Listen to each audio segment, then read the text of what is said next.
ส่ก็บ่มีประโยชน์หยังมายามเฮานี่คึกเอาเฮ็ดวางแผนเอาเฮ็ด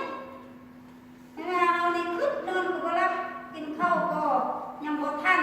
คึกมันจะเฮ็ดอันนี้ก็เฮ็ดอันนั้นก็เฮ็ดอันนั้นจักเฮาจังสิได้ไปสวรรค์เฮาจังสิคือกับพระเจ้าเฮาจังจะมีบำเหน็จแม่นคึกหลายแล้วเป็นลมซับเป็นลมซ้ํคึกหลายแล้วเป็นวิสเป็นเบิ่นแล้วอ่อนแก่ลง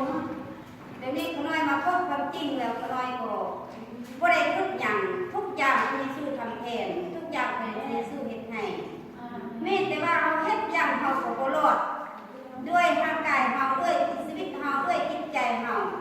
บ่ได้รับหยังหมดเป็นเครื่องในหยังแน่เดี๋ยวนี้ขน้อยจึงมาได้รับประกันความจริงนี่2 เดือนปลายเข้า3 เดือนนี่ก็ขอบคุณพระเจ้า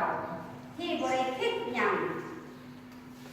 ทุกอย่างที่คุณนายจะเฮ็ดแม่นพระวิญญาณทรงนำทุกอย่างที่คุณนายจะทำสิ่งใดพระวิญญาณทรงนำตะกี้ว่าบอกฮักพระเยซูก็ยังนะบอกเป็นบอกพระเยซูอยู่ในเฮาก็ยังนะยังเพิ่นก็สาธุการตลอดยังเพิ่นก็ว่าขอพระเจ้าช่วยคุณนายขอพระเจ้าช่วยคุณนายขอพระเจ้าประทานให้อำนาจขอตลอดประเทศพระเจ้าให้เฮาแล้วเมื่อที่ไปสู่ฟื้นขึ้นมาจากความตายทุกจากในเฮาเพื่อแต่เฮาขอบคุณลูกเฮาผู้เดียว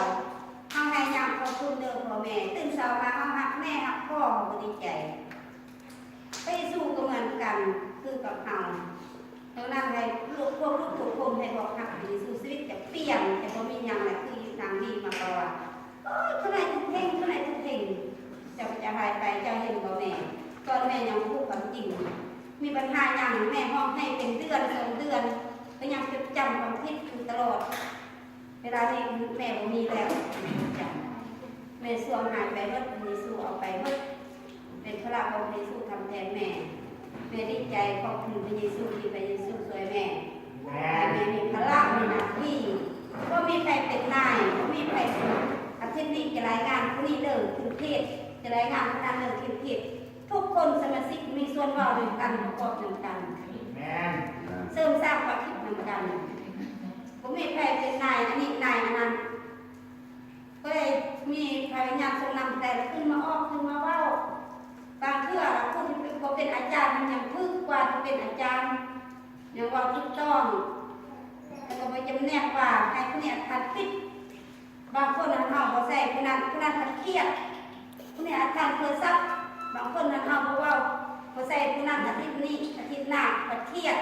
บ่เอามันเป็นของสตางค์ทองมันเสื่อมของมันอัตรามันเหมือนกัน